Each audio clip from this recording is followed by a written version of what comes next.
Hey, good afternoon, Rabbi. It's always a pleasure to be here. I think it's, other than the COVID year, I think it's pretty much been about 30 years consistently that I've been at this incredible Mokum Torah. I just told Rabbi Greenwald, and I mean it sincerely, that I said pound for pound, this is the best yeshiva in Eretz Yisrael.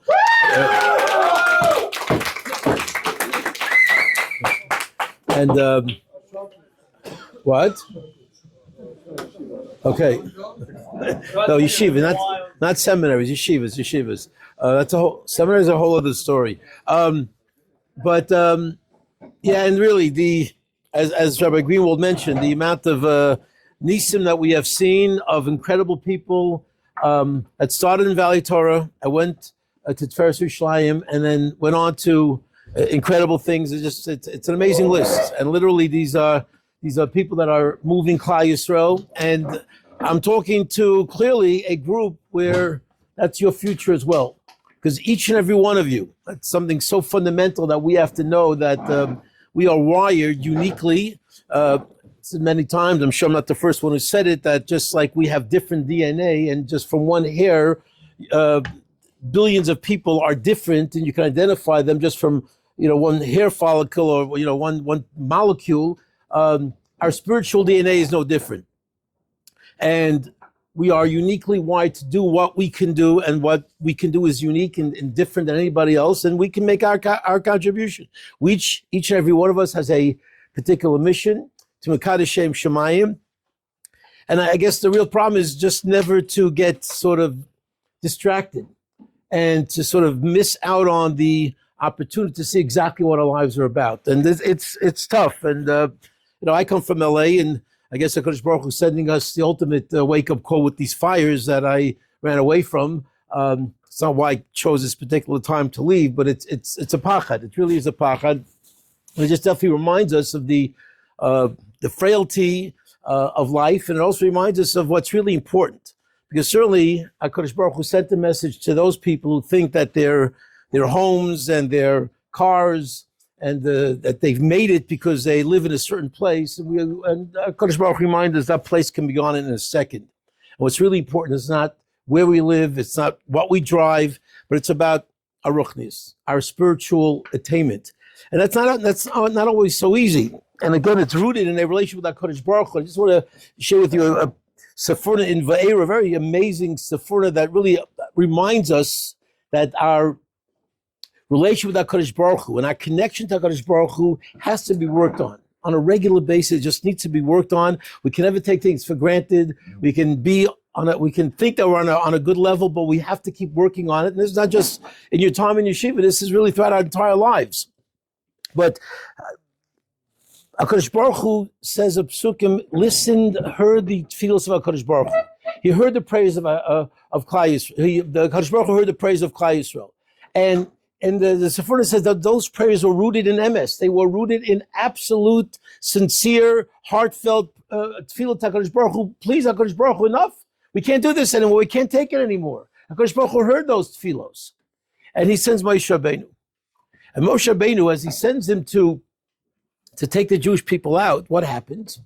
He delivers this incredible message in the beginning of this week's Parsha. The message is that I heard your prayers, and I'm going to respond to you, and I made a promise to Avram, Yitzchak, Yaakov, and I never, says the Sephora, manifested the greatness of what I can do in this world to humanity, and not even to them, and certainly not to humanity. They did not see HaKadosh Baruch Hu change the laws of nature yet. That's what the Sephora says. And now it's my job. Right now, what I'm going to do, I'm going to take you out. I'm going to show you who HaKadosh Baruch Hu is, the full might and the full power of HaKadosh Baruch Hu's command over nature. And all you have to do is believe that it's going to happen. Take a look, when you have a chance, you take a look at the Sephora, the series of Psukim, the beginning of the Parshas. It's Meiridik. So it's all right there, almost on a silver platter for Klal Yisrael. HaKadosh Baruch Hu's he's telling us, and Moshe Rabbeinu delivered this message to the Jewish people. All you got to do, if you're misbainain in this concept that I'm going to take you out, you are going to be redeemed. And there is a particular focus and the goal of HaKadosh Baruch Hu in taking them out in terms of going into Eretz Yisrael and receiving the Torah before and then going into Eretz Yisrael. So it's an incredible, uplifting, inspiring message. And they prayed for it. They literally prayed for it from the depths of their heart, sincerely. Do you think it's a no-brainer? This is a done deal, right? Says the pasuk, "V'lo shamu el Moshe mikayitzurach me'avodah kasha." They did not listen. Says the Sephora, they could not bring themselves to actually be mispointed and to believe and have bitachon to the full extent of what they needed to in terms of actually believing this was going to happen. How's that possible? So, and the Sephora says because they couldn't bring themselves to actually have that belief, they did leave Mitzrayim and they did get the Torah, but they didn't go into Eretz Yisrael. They couldn't complete the task, which means everybody say that means we have the ability, and I sort of compare it to what we're going through right now, and I hope this doesn't happen. But can you imagine how shocking it would be when Mashiach Be'ez Hashem, he should come immediately, but whenever he comes, and we're hoping it's right away. Whenever that moment is, one of the questions we're going to ask him is clearly, Mashiach, what took you so long? Why haven't you come earlier? We needed you. We have 2,000 years of a horrible, bloody gullus that we were praying, and so many Kedoshim have passed away already, and so much mysterious nefesh, and so much bloodshed. Where were you? What took you so long? Can you imagine if the answer is, I was just waiting for you guys to believe I was coming. That's all I needed. The minute you guys would have believed in me, I would have come. HaKadosh Baruch Hu would have sent me.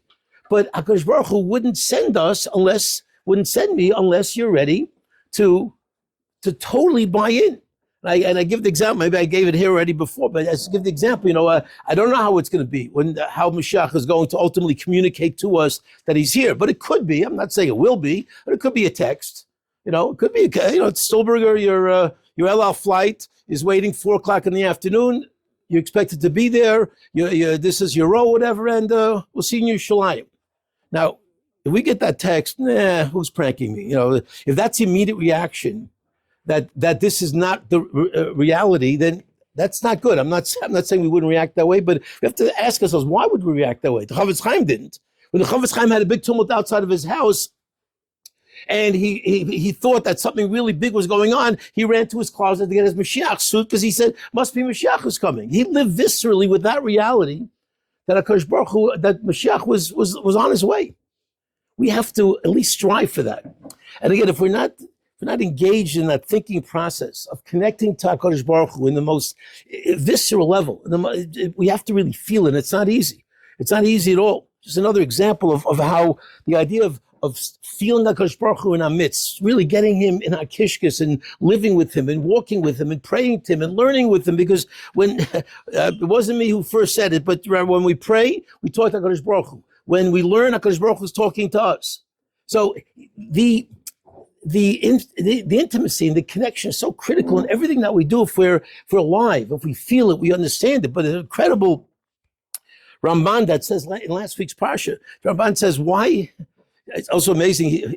Why didn't, when Moshe Rabbeinu complained, Vani aras v'sayim, why didn't HaKadosh Baruch Hu say, no longer, okay, Moshe, you got a problem that you're an aras v'sayim? You're not an aras v'sayim anymore. Talk. You talk like a prince, like a British, the top British people, whatever. Why didn't HaKadosh Baruch Hu do that? Just make him a perfect speaker.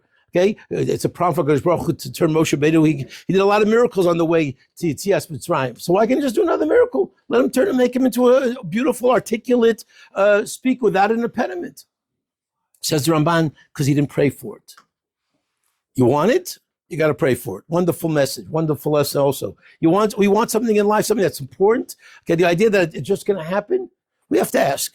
It's one of the ways HaKadosh Baruch Hu deals in the world, and he created the teva that HaKadosh Baruch Hu, we want something. Adam Rishon, we needed rain. HaKadosh Baruch Hu wouldn't bring it to Adam Rishon, prayed for the rain. You want something? Ask for it. Since he didn't ask for it, HaKadosh Baruch Hu didn't give it to him. Amazing. But what I want to share with you is the other part of that Ramban that says, and why didn't Moshe Rabbeinu ask for it? Why wasn't he mispalel?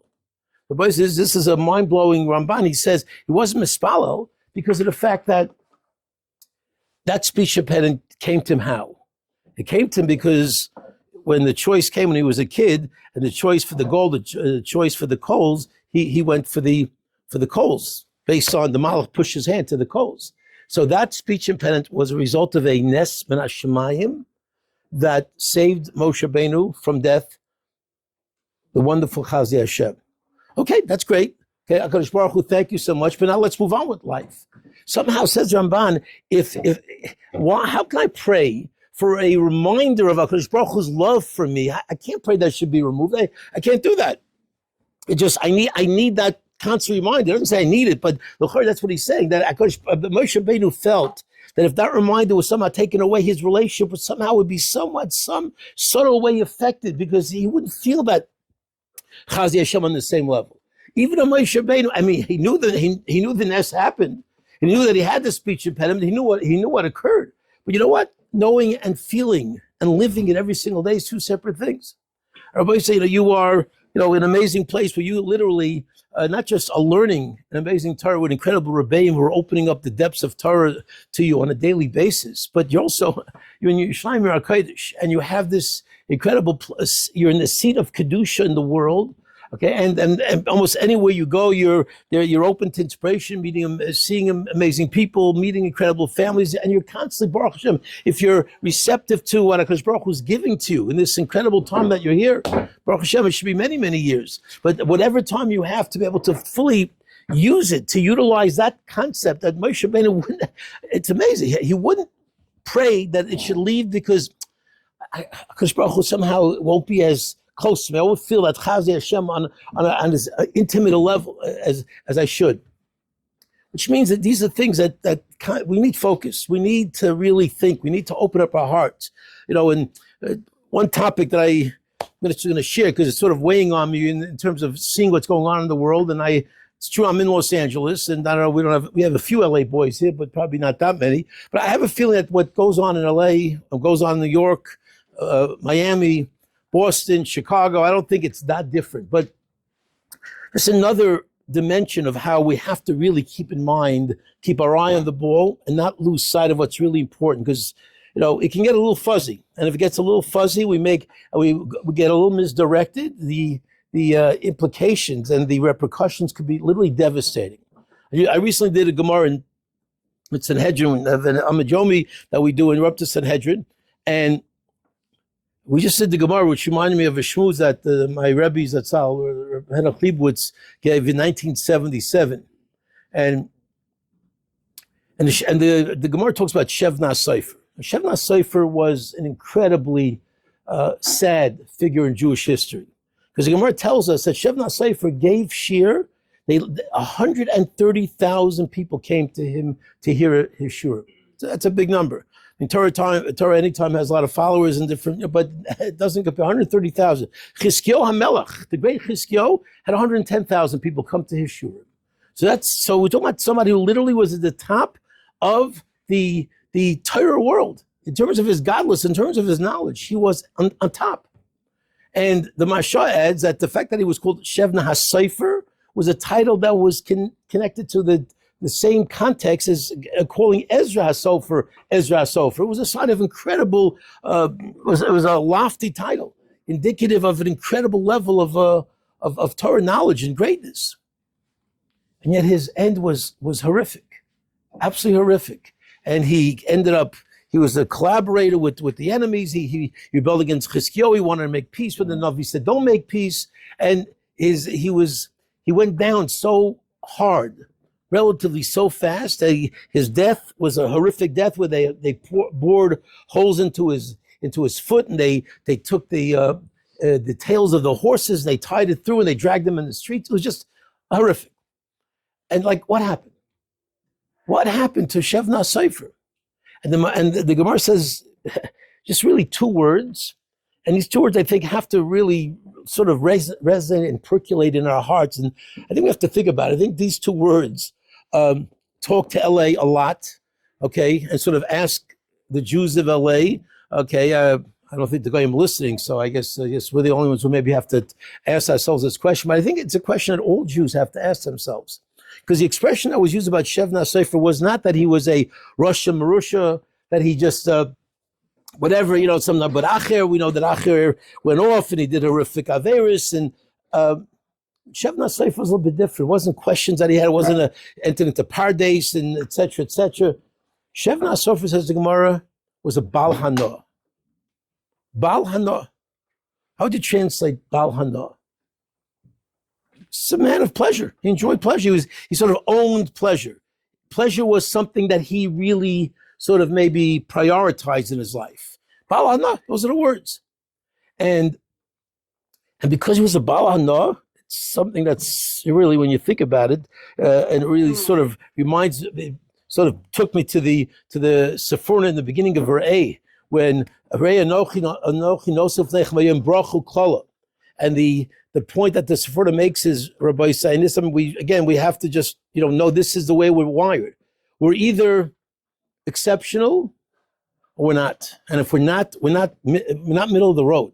The choices we have in life are brach and klala.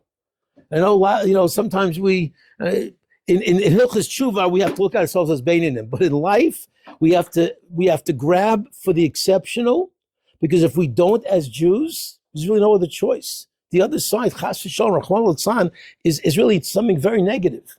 And the Sephorah says, the Mashra says back in the Gemara Sanhedrin, Ein Teim, he says, do not wonder how it was that Shevna Sefer sort of really, burnt his dish,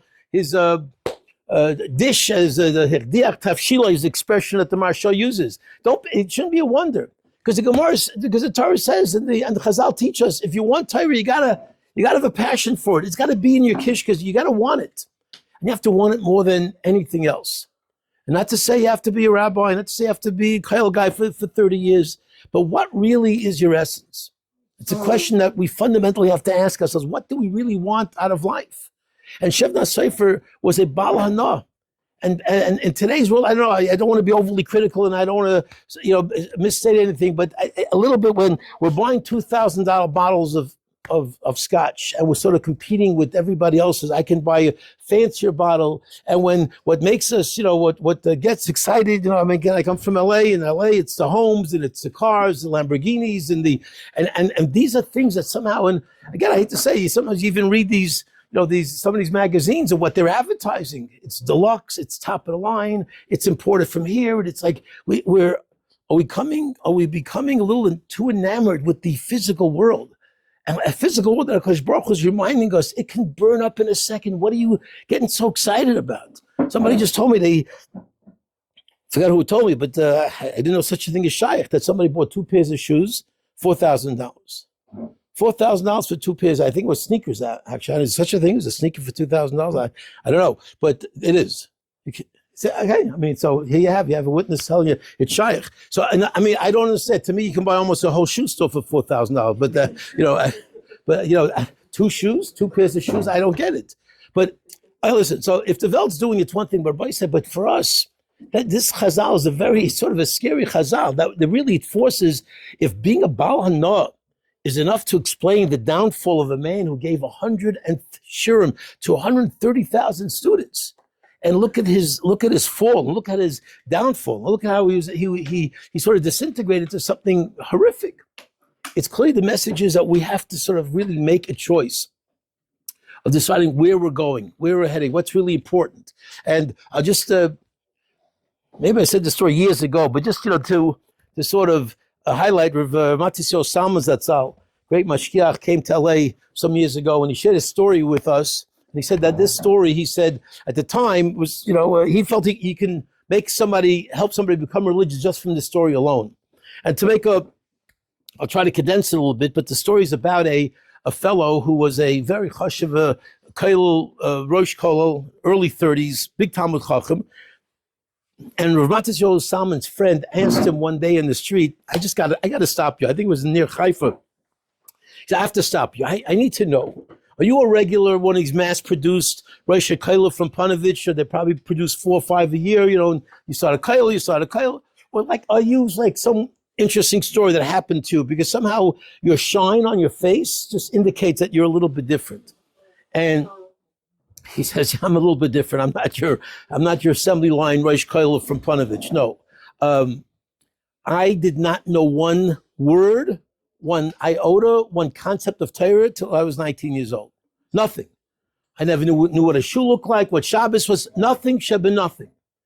And in fact, not only was I not involved in Ruchnius at all, okay, and that's a overstatement, but I went after my passions. I did what the world does. You go after Taiva. You're running around, you're doing this, you're doing that, to the point that I so already fulfilled all of my lustful activities that by 19 I was sitting in my room bored. I was actually bored. So one day I open up the newspaper and I see an advertisement that if you think all the pleasure that you sought in your life, you fulfilled, not yet. Come down to Beersheba, come to the address. We got a place as decadent, as depraved as you could ever imagine, and come on down. He says, listen, I'm bored. I've nothing to do. I'm decadent. That's my life. I want depravity. That's what I live for. So I'm coming down. He goes down to Beersheba. Without getting into too many details, the outside of this place was quite alluring in terms of attracting anybody who is after passion and lust. And I was about to walk in, and he's sharing this story with Rav Matazio Salmon's friend, who's giving it over to us in the Los Angeles Kailul in front of about 300 mechanchim. So like a very interesting, sight and experience. Anyway, as I'm about to walk into this place, I noticed from the corner of my eye a rabbinic-looking person walking down the street. And he said, I don't know what came over me, but I decided to step aside. And I just wanted to watch this guy. I don't know why. I wanted to watch him. This rabbinic-looking person was walking down the street, and I was watching him, and his eyes looked up and saw the pictures that I was so enamored with. His eyes went straight down, and he started walking real fast, walking away. I guess it's shave of him time, and probably this is a good thing to remind us of as well. And I said to myself, and when I say this over, on occasion when I say it over in school, I say, most people would look at this guy and says, I don't know what his problem is, but I slept down to Beersheba from Haifa. I'm coming in here. I'm walking in here. I'm going to have a good time. But it's not what this guy did. That Yiddish neshama, you just never know when it's going to rise. He says, wait a minute. He says, where's that guy going? This is my ultimate. This is my dream. This is the pinnacle of my existence, of my 19-year-old life. It ain't getting better than this. And this guy sees what I have, put his eyes down, and ran away to some other place, walking real fast. Where's he running? Where is he running to? The question of our lives. Where are we running to? Where are we going? Baruch Hashem, we know the answer to this particular group. We know where you're going. Baruch Hashem. You're going Le'elu Elun Ruchnius. But he says, I had to find out. He ran after him. And he says, can you tell me, where you're running? Where you going? And he says, I want to learn. I have a shear, whatever. And then he says, can I come with you? Yeah, let me check out what his Olam Hazeh is all about, because it seems better than mine. So he said, look, can I go with you? Sure, come on. And he sat down and he learned for the first time in his life, introduced to what it is to be a Jew. And 15 years later is a Rosh Kailul with an incredible family and living an amazing life. Boys, that's a question we have to ask ourselves. We really don't. It's really, there's a fork in the road, and it leads to two different ends. It's ruchnius, it's spirituality, it's a life of inner joy, inner satisfaction. Doesn't mean everything's going to be easy, but it means we're walking with HaKadosh Baruch Hu. It means we know that He loves us, we know that we're connected, and we can meet with HaKadosh Baruch Hu's help. We can meet any challenge. The other, it's fires. It's an end that reminds us it's all nothing. It leads to nothing, it leads to emptiness, and we might have it 1 second, and we don't have it the other. And for sure, one thing for sure, we're not taking it with us. That much we know. Even if you had it for the next how many years, you're not taking it with you. Torah we take with us, Baruch Hashem. Torah is there for an eternity. So you are uniquely gifted in the sense that you're in a place where, Baruch Hashem, you see the truth, you live the truth every single day. But Hashem HaKadosh should give you the strength to live it throughout your lives. And that's all of us should be zocha to go on your coattails, to be a Mashiach.